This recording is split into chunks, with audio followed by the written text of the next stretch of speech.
All right, I suppose we're live. Let me find out if that is actually true. Yeah, good morning, everybody. It is Friday the 13th, Friday 13, December, and I hope everyone has a lot of good luck today. I think it's, the correct day for that. But what do I know about such things?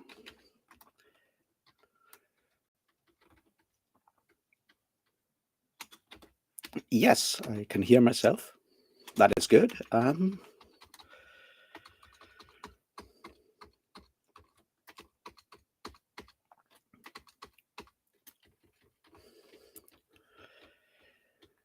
So yeah, good morning, everybody. Let's be productive and all of that. For the last time this week, and then probably on Monday, depending on how the weekends go and all of that. I am going to go to a small-ish concert festival, whatever you want to call it, on Saturday, the so-called Knockout Festival, which has all the old, old 90s German power metal bands that I listened to when I was younger. And I'm very much excited to be swept up by nostalgia. And just maybe I'll go to a different concert tonight, but that is sort of something I need to figure out during the first sprints.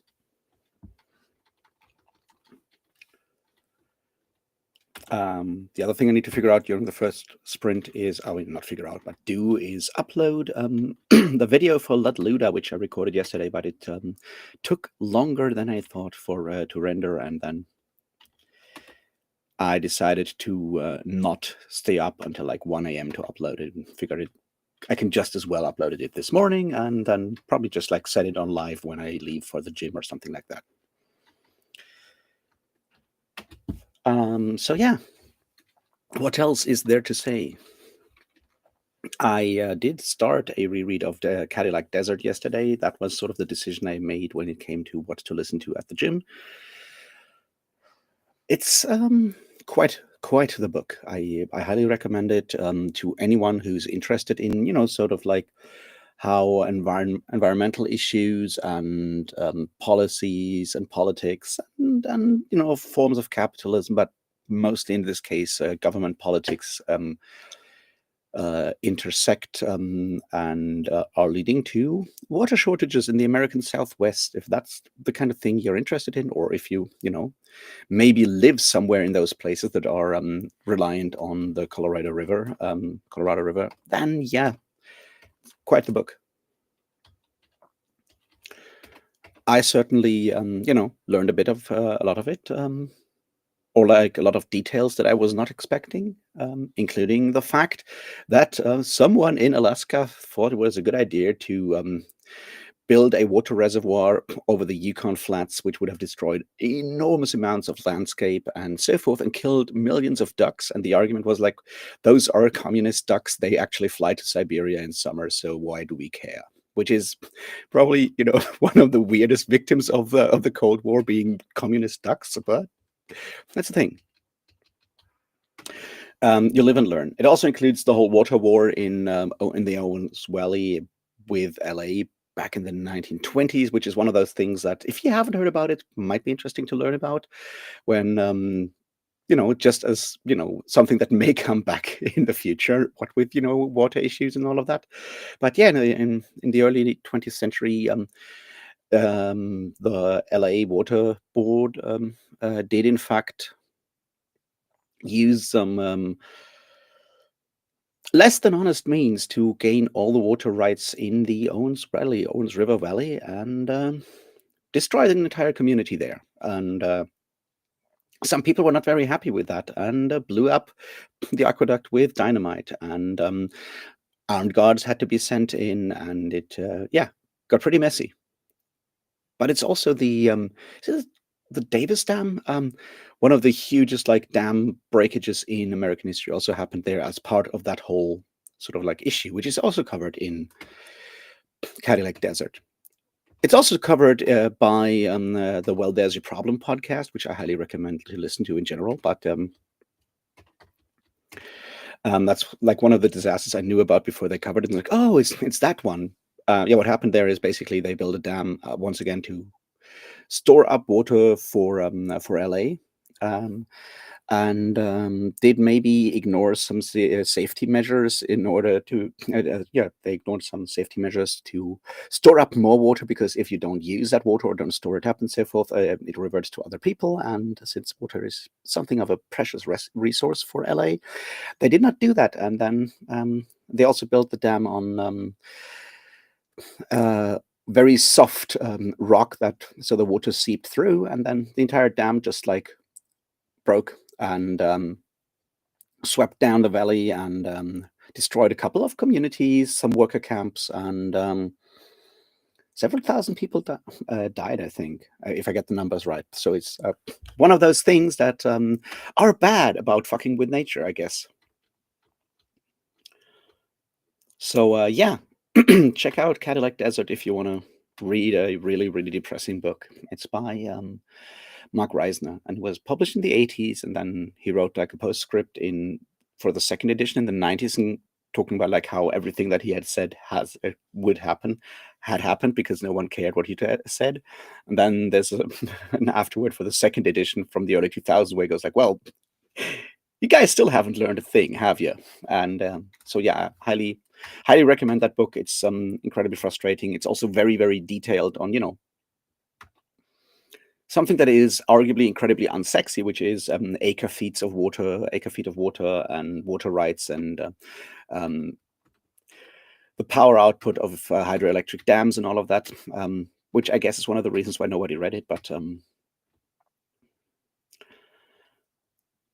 yeah, hey Britton, my morning is pretty good. I woke up and I read, as I said, another chapter in Cadillac Desert by Mark Reisner. This one being about the competition between the Army Corps of Engineers and the Bureau of Reclamation, and how their competition in the 30s, 40s, 50s, and 60s led to a lot of stupid dams being built that destroyed a lot of rivers and cost a lot of money, and arguably made life worse for just about everyone, including very possibly illegally removing different native tribes from their reservation, and just so they can build a dam so the other organization would not build the dam. It's a highly frustrating thing.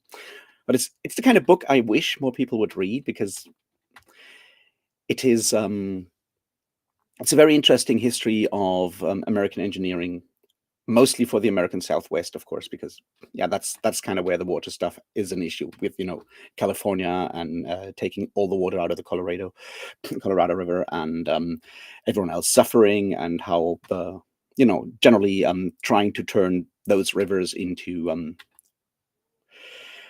mostly power sources and water sources for large farmers in California have had incredibly bad effects on just about everything. Highly recommend this book. It's just not a pleasant read, but highly educational. And I feel it would, now that you have all these issues with Lake Mead getting drier and drier every year, and flash floods destroying stuff.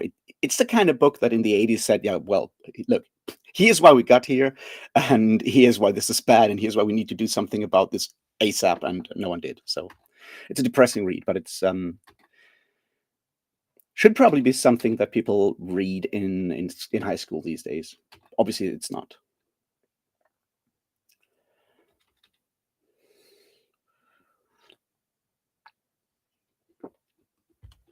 All good, Britain. How is Florida treating you? Did I ask yesterday, why are you in Florida? Do you have family in Florida, or are you on like some other related trip? Because I mean, I know that you normally don't live in Florida. Not that I blame you for leaving Oklahoma, but what brought you to sunny and moist Florida?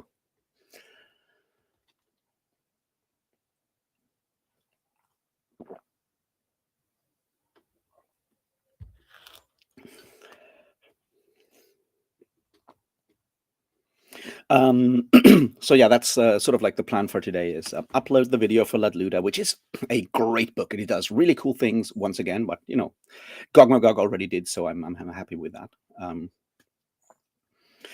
And I decided to get myself a copy of Metal from the Sky. From the Sky, from the Heavens. I keep confusing it. It's by August Clark, and a lot of people have recommended it. And the tagline, like one author blurb on the back cover, says "a queer, bloody love letter to rebellion," and you know, sounds like the kind of thing I want to read.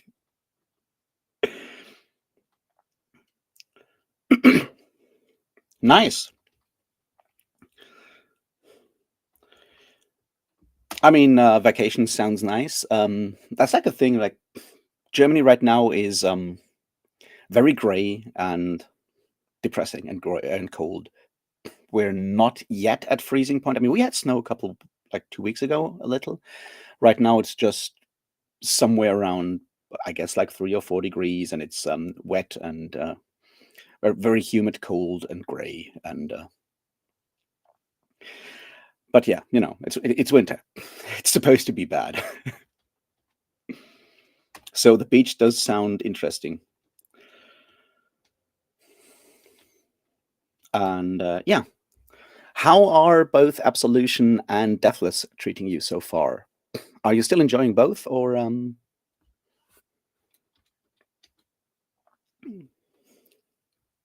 because yeah, I need to read some fiction again. I feel the Metal from the Sky one does sound like something I can read without like any further strings attached. I don't think I have seen anyone on BookTube talk about it, but it's the kind of stuff where I feel that it's one of those interesting things when you look at like what people on BookTube talk about, and I do obviously I try to not just watch videos by people on Discords I hang out on, because I want to see what other people are watching, right? And the Discords like the Fireside, and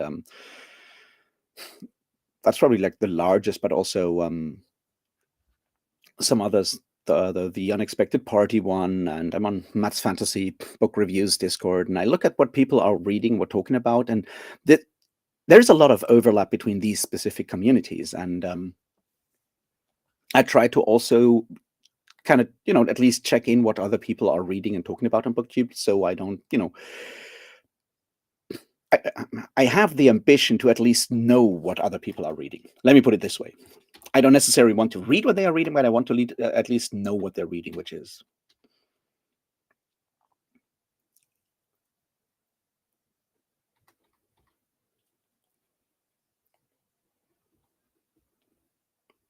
Yeah, and and there's like stuff when I read, say, Locus magazine or some of the other sort of like magazines for genre fiction, or look on Tor.com, which is now Reactor magazine. And when you have all those people, what kind of books they are reading, what kind of stuff ends up on those like best of lists, and there's so little overlap with what people on BookTube are reading, or Book Talk for that matter, I assume, that it's just really fascinating for me to see that, and I'm trying to dip into that as well and read some of the things that show up there and show up on short lists for or long lists for stuff like Hugo Awards and so forth, because I feel it pays to know what's going on there. And I was very lucky with that last year, because last year at the end of the year, a lot of people were talking about In Ascension by Martin McGuinness, which I loved, and lots of people were talking about what's it called, Him by Jeff Ryman, which is an absolute masterpiece. It's so wonderful.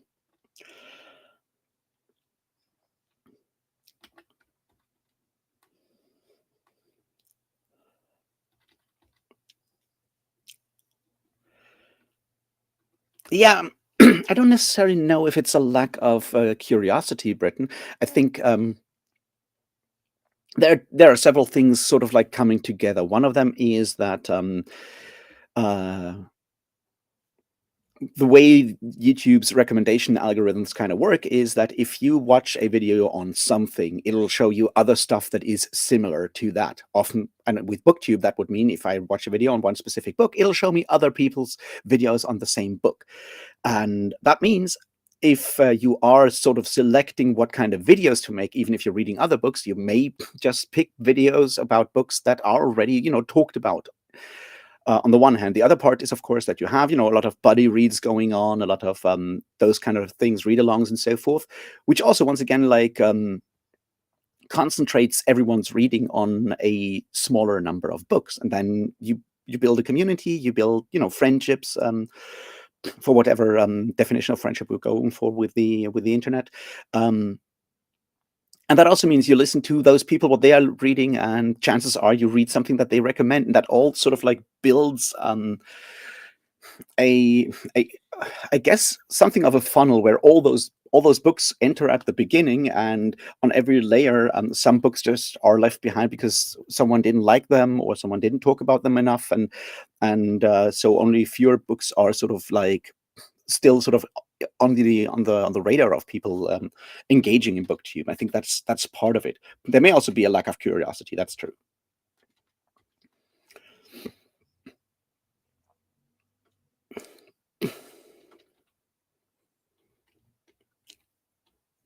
And I personally have found that there's layers with that, right? As well as, like, on the one hand, I am a contrarian, so when everyone talks about the same kind of book, I feel almost like an aversion to reading that book or talking about it, which is something, like with the Spear Cut Through Water, which is a really, really good book. But like everyone was talking about it and everyone was telling me I should read it, and I'm like, ah, I'll do that when you stop talking about it. That's how I do this. And I've read it when no one was talking about it, and I, for a while, didn't tell anyone that I've read it. And that's a way for me to do that. But I also actively try to, pick up stuff that I'm interested in. I have, authors that I follow where I'm like, I'll just check whatever like lists of publication, upcoming books, and I'm like, hey, this author that I'm interested in has a new book, so I'll probably check it out, because if I enjoyed their last book and the premise doesn't sound too bad, I'm gonna check it out.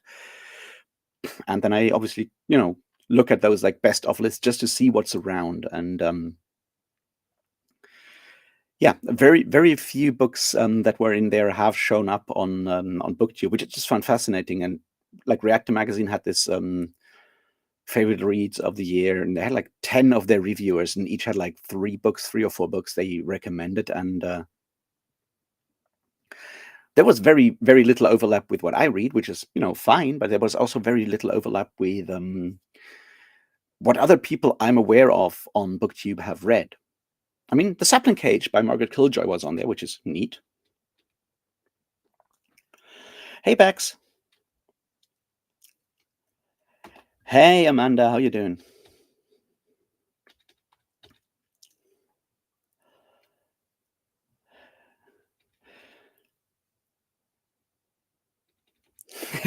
Yeah, I mean, it's 20 past 8 out here, so that's definitely breakfast time for me.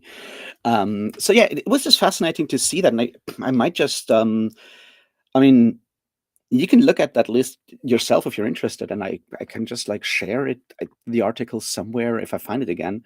And there was just a lot of books. I'm like, hey, I've never heard of that. This sounds really interesting. Yeah, The Siege of Burning Grass by Premier Mohammed was also on there, and I know like one other person on BookTube has read it, and that's Angela from Literature Science Alliance, who is also reading a lot of interesting and weird stuff that's out there. Sadly, she apparently didn't like it, which makes me sad because I really loved the book.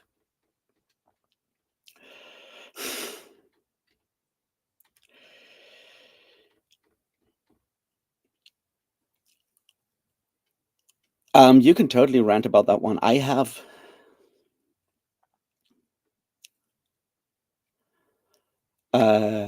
Which one would are you talking to Britain about the video? Or are you talking to me about one of the books, Amanda? I'm not quite sure. You can totally rant about that video. I mean, go ahead.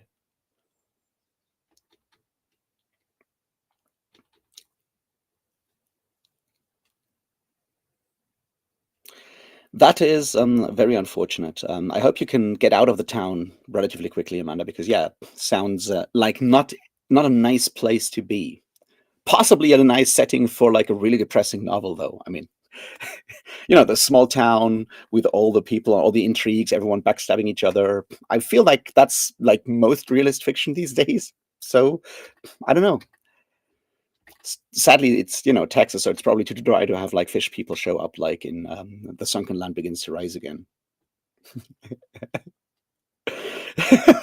Christmas smut mode. That's quite the specific mood.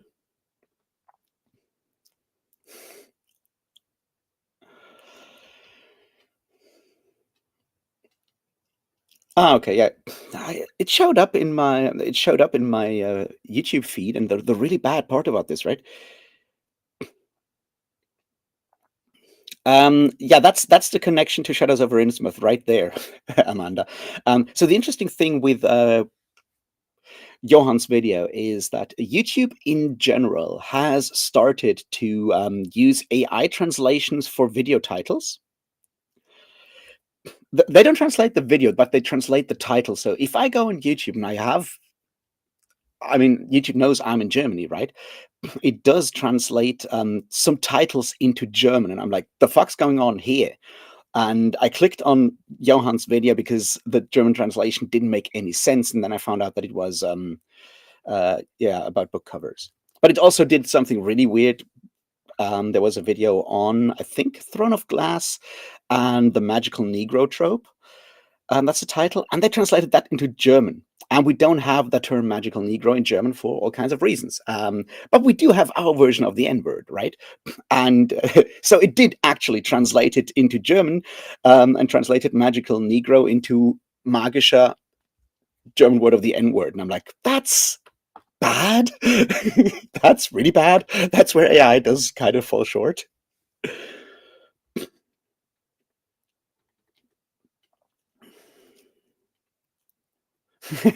Well, I was planning to do like a sprint first, so you can go and get your Whataburger and be back for the next time we will be talking. I also need to get up because I opened the window before we started the stream, and it's getting real cold in here. Also, I need to get new tea because I'm running out of tea. Good night, Bex. Good morning, Apollo. I was just thinking of you. I have another book recommendation for you if you haven't read it yet. Apollo, have you read Him by Geoff Ryman? I think you might really enjoy that book. Um, no. So we have the N word in Germany. Of course we do. We don't have a German translation, as far as I'm aware, for the specific term magical Negro, because that's not something that comes up in that specific form in German literature, because it's somewhat tied to especially chattel slavery and the American literature, right? We do have equivalents. I would argue that it's probably mostly Sinti and Romani people who are used in that specific sort of magical powers, weird, somewhat otherworldly advisor kind of characters in books. But we don't have one for that. But we do have an N word which is very close to the English one. But it's, once again, it's a slur. You don't use that anymore, ideally. And but YouTube used that in the German translation for magical Negro, which is, I would not use that version of the of that word either beyond that specific, terminology. Where it's just like the terminology here. There's a wonderful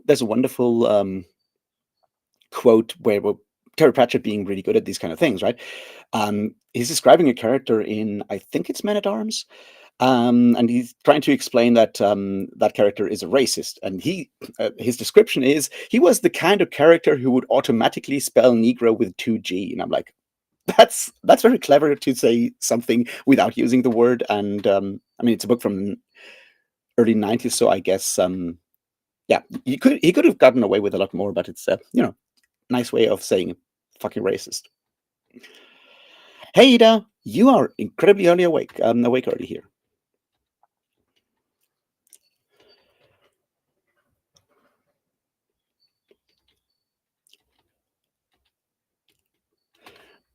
I mean, so yeah, that's it was just like really weird to see that. Anyway, Apollo, Him by Geoff Ryman, I was just talking about. Hey, that's a book for you. Him is The Life of Jesus Christ, but Jesus Christ is a trans man, and it's incredibly powerful.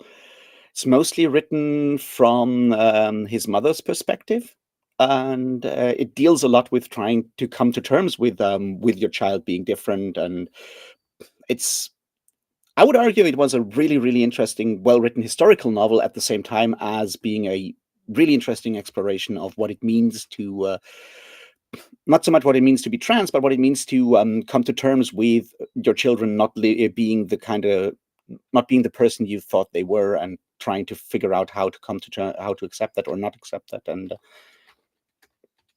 thought it might be something you might be interested in.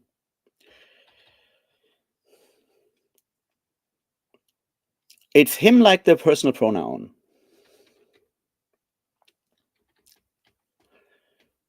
There is an audiobook of it on Audible, read by Geoff Ryman himself. Let me quickly.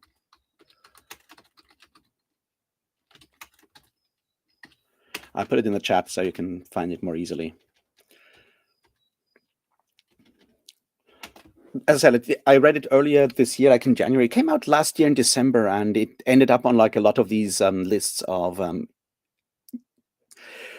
reviewers and critics and so forth on like Locus and Reactor Mag and some other magazines. I'm like, hey, this sounds quite like my thing, because Jesus. And yeah, it's a really, really good book. Because yeah, you can basically call it like, it's trans Jesus, and if you want to annoy people and make people mad at the book, that's probably a good way of marketing it. But it is so much more, and it is not necessarily much about that specific thing, or it's just like one of the many things that are about, like, how do you deal with the fact that your child is possibly the Messiah, and you've been told your child's the Messiah, and then being mother to a Messiah is bad enough, I guess. And it deals with like generally a lot of these kind of themes and how people try to come to terms with that. And it's also an examination of class struggle and different like group struggles in Second Temple Judaist Palestine around that time. So it's a really good book.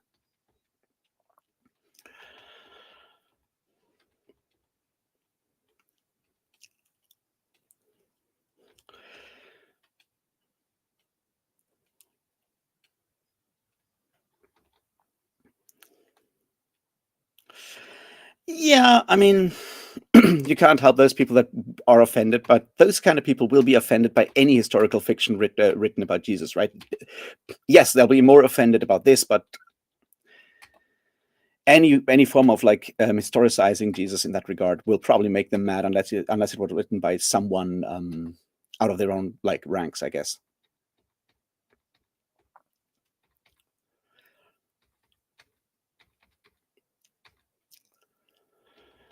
So yeah, that's something I read this morning. Well, not read this morning. This morning I read Cadillac Desert, but it's something I read earlier. And since we're talking about books that I'm interested in at the moment and where I get my inspirations from, that one popped up again.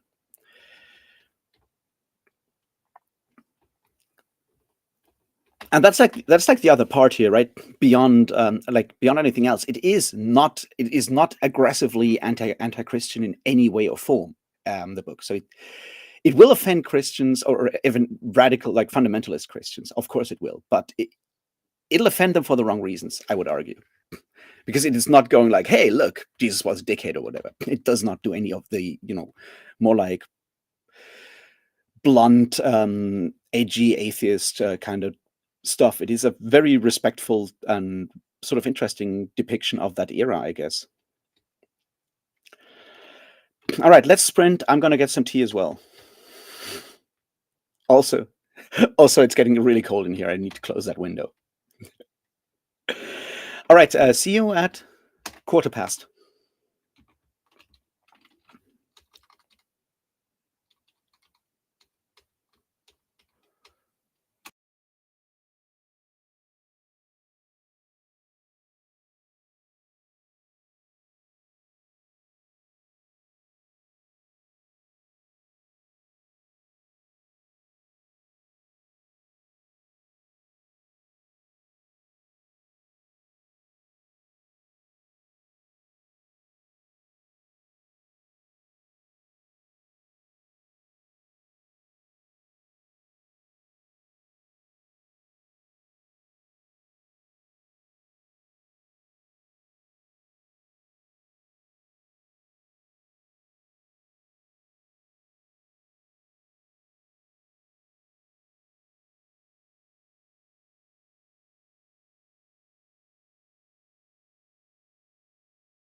And I am back. How did you all do? Were we productive? Did we be productive? Gods. Maybe my brain is running bad AI translation software as well. Who knows? Hey, Brick and Spines. Thanks for popping in. I appreciate that. Yeah, I did, in fact, do stuff. I did upload the video, although it's still processing. I did read and answer emails. I did read and reply to comments. And yeah, I did also finish, or at least read another part of a chapter of Cadillac Desert, it remains an interesting read, is what I'm saying. But since I've been saying that all day long, I don't know what else to say.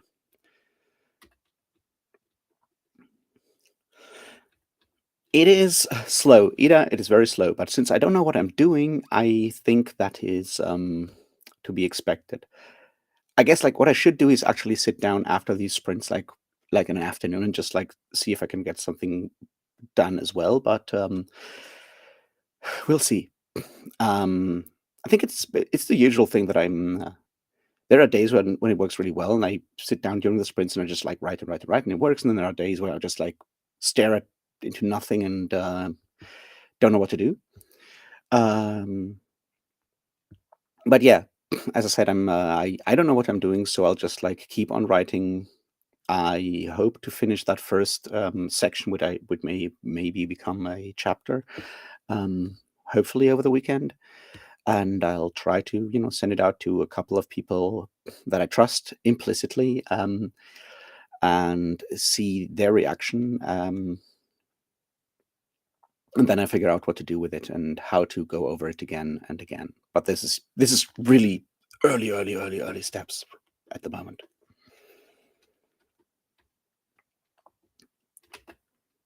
After all, I'm not a writer. I just want to find out what it is to be a writer, so I can then talk about it more feel more qualified to talk about that stuff, I guess.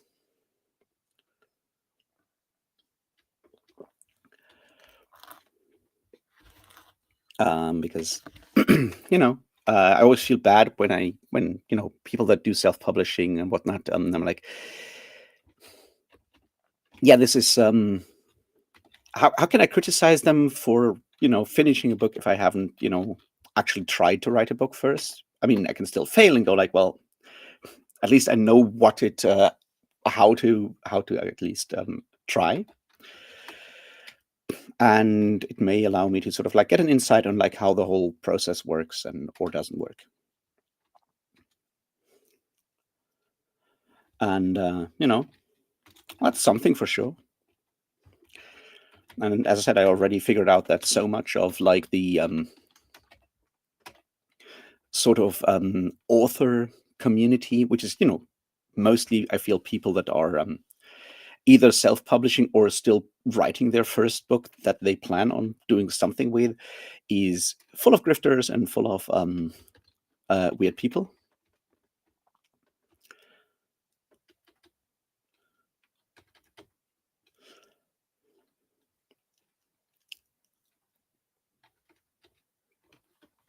Yeah, and I mean, and that's like I feel like the other part. Yes, it's part of the process and stuff. But I mean, the other thing is that I'm definitely up to a point, I guess, struggling with writing because I'm writing in English and that's not my first language, and that gives me like an added sort of like insecurity for when it comes to like, am I using the right word? Probably. Let's not even talk about punctuation at this point.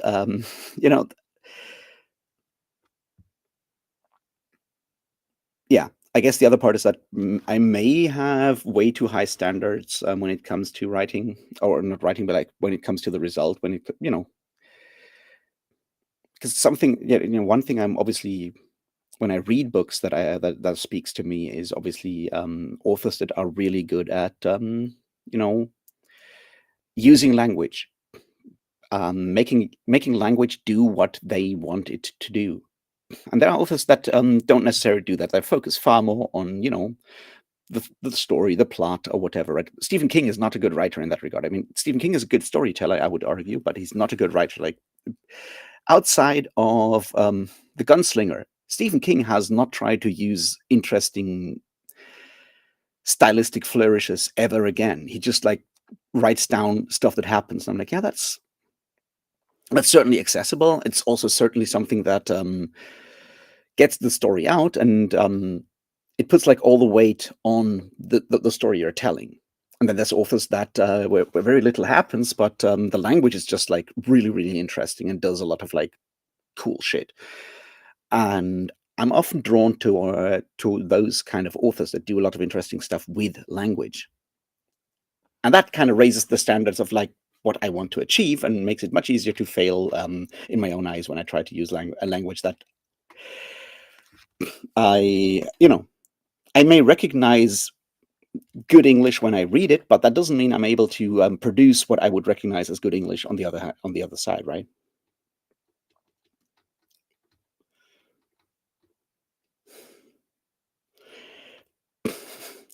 Yeah, yeah, that's what I've heard. I mean, I feel like part of that is that German has way more strict rules when it comes to punctuation, like way more rigid rules where to use a comma and where not. It's fairly easy to do that in German. I may have forgotten a lot of it, and that's like another part that I think is interesting, right? A lot of language usage, like everyday language use, and how to use stuff like punctuation and capitalization, shit like that, right? A lot of that is something we learn sort of in school, but not much in our own like language. And then it kind of gets reinforced by reading. If you actively read text all day long and in kinds of ways, and that text is adequately correct in its language, a lot of that stuff kind of stays sort of like gets pushed in, gets reinforced subliminally, I guess. But for me, being blind, I don't have that. Like I listen to audiobooks, which obviously don't transport punctuation. But even if I use a screen reader, unless I explicitly tell it to like set the settings to mention every single comma, every single colon, semicolon, whatever, every single punctuation mark, it does not do that. And that's you don't want to do that because then it just like reads them out and goes like sentence, sentence, comma, sentence, sentence, period, sentence, sentence. You don't want to do that either because it really ruins the flow of reading a text. So I feel insecure about a lot of these things because I know that my ability to use punctuation and stuff like that has definitely deteriorated since the time when I was still able to read printed text.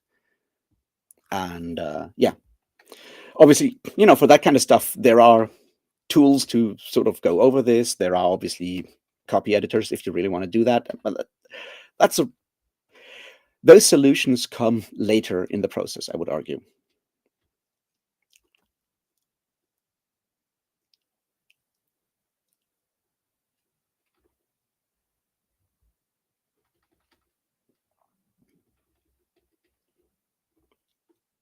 Yeah, right. And I mean, I don't know if English is closer to Danish than it is to German in that regard, because I don't know any German, any Danish, but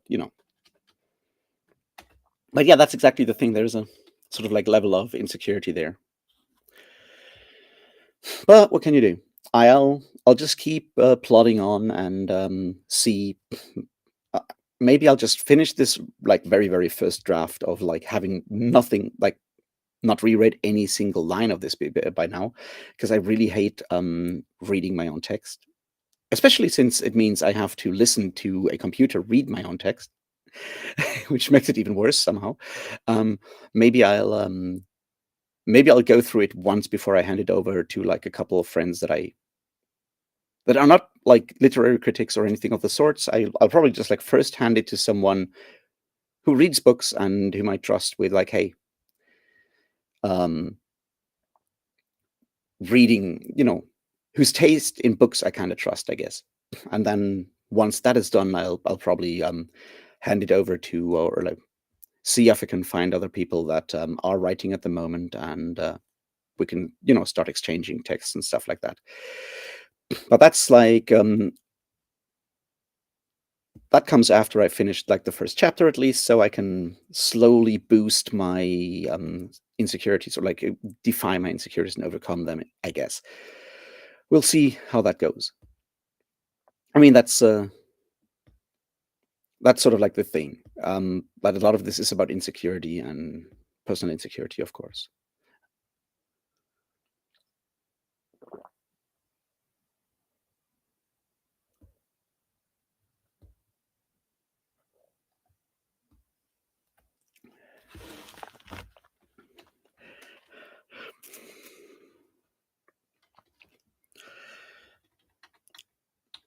Yeah, that's what I thought.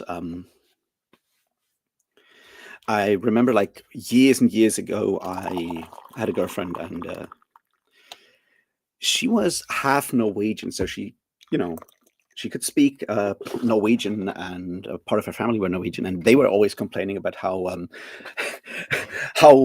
how bad Danish sounded compared to Norwegian, which I is something that I've heard.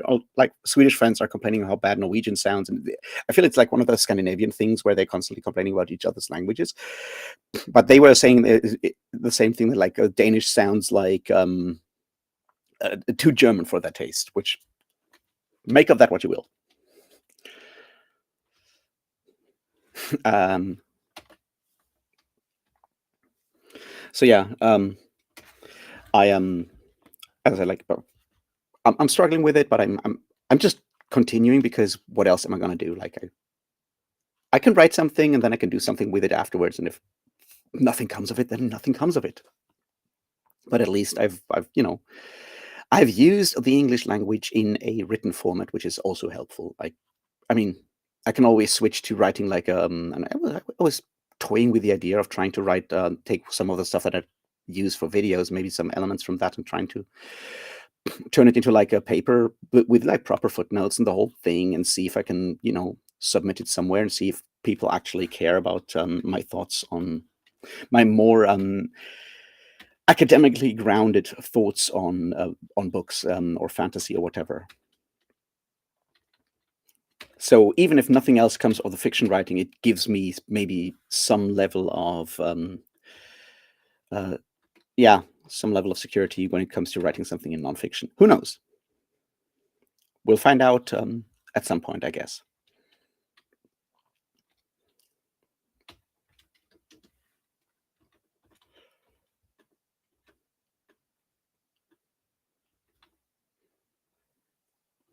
But that's like the other side, right? I use German so little, like that writing German feels weird to me as well. Although I recently wrote to music reviews for a magazine that I used to write much more, like concert reviews, album reviews, and stuff like that for a magazine. And when when I got like super depressed, I kind of stopped doing that as well. So I'm glad I got back to that and wrote two reviews in like fairly quick time. Even managed to get in like a really, really bad Nazi joke, which made me very happy. Especially since I got to smuggle that one past the editor. But it's what it is.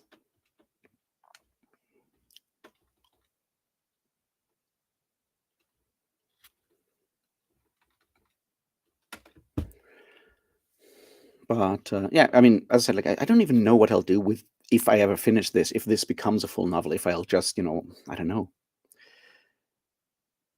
just put it up for like for people for free, or just or put it up on, I don't know, as a self-published thing, or if I even, if I think it's good enough to actually try to do something, to send it to like an actual agent or whatever, and see if someone is interested in that.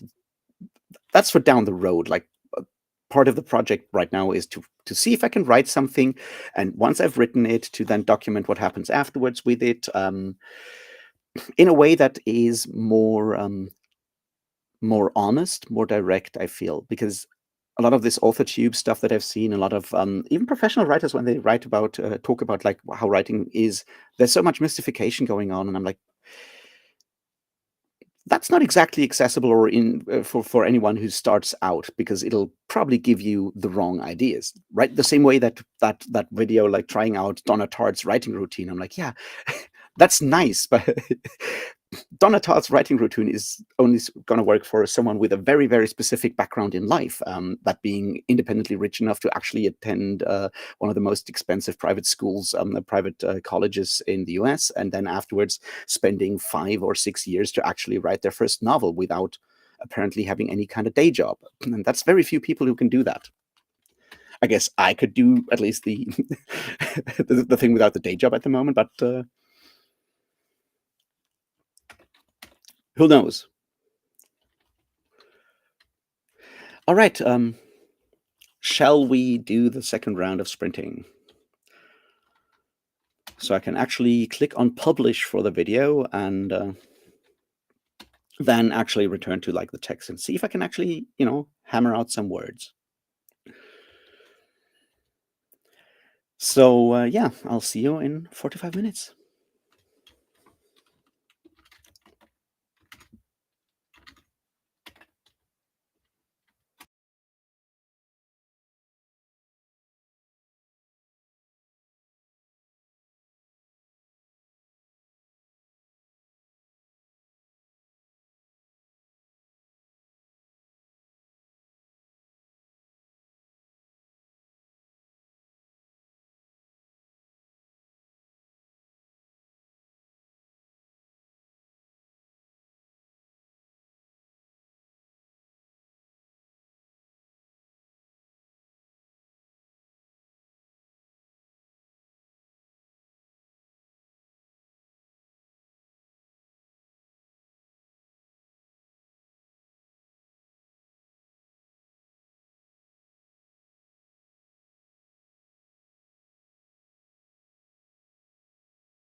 And I am back.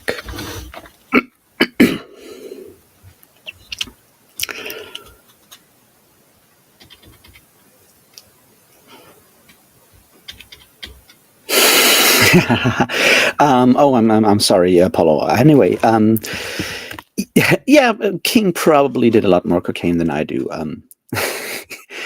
But I don't think that's the main thing. As I said, I think Brandon Sanderson is another author who does that a lot. He's very descriptive. He uses a lot of language in a very straightforward pedestrian way, which is fine. Once again, you don't go to that kind of book for an entertaining. You don't go there to revel in just the style and the words. But if you and that, as I like, that's fine. Sometimes I like those kind of books, and you can overdo the language stuff as well. If you go back and read some like H.P. Lovecraft, if you really want to punish yourself, right? You can always go and do that. And he uses a lot of adjectives and adverbs, in particular, to sort of create atmosphere through usage of words, and not necessarily through just creating scenes that are atmospheric by just like what you do with your own imagination. And he's certainly doing that on purpose and using those specific words as a form of style, but it feels very, very clunky and overdone in that regard. And probably any modern editor would probably cut out like about 80% of those words, roughly. And so I think it's a balance, I guess, in a lot of ways, and it also has to fit to the sensibilities of the time. And so yeah.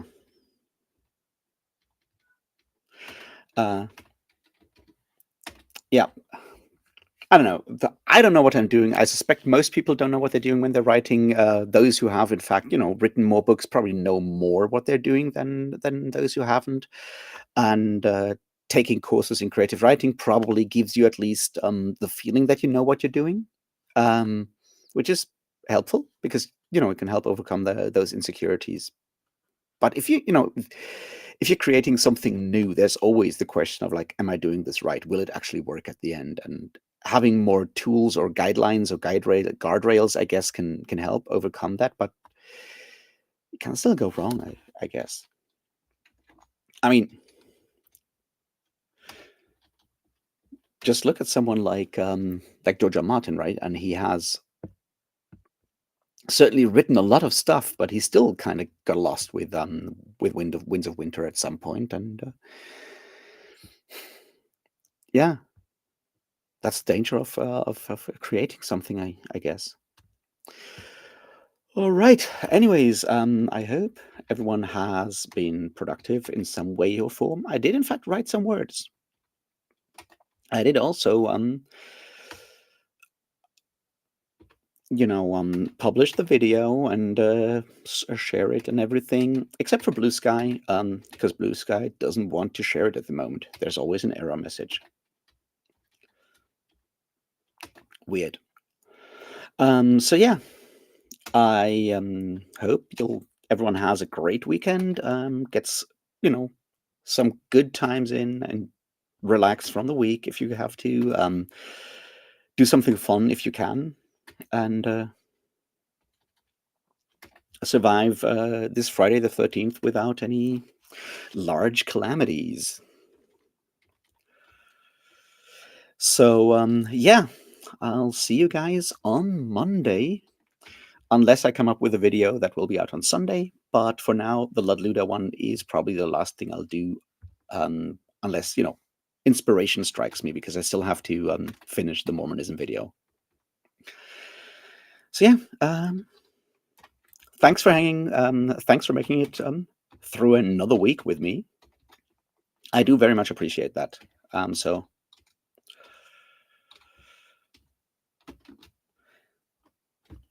see you guys around.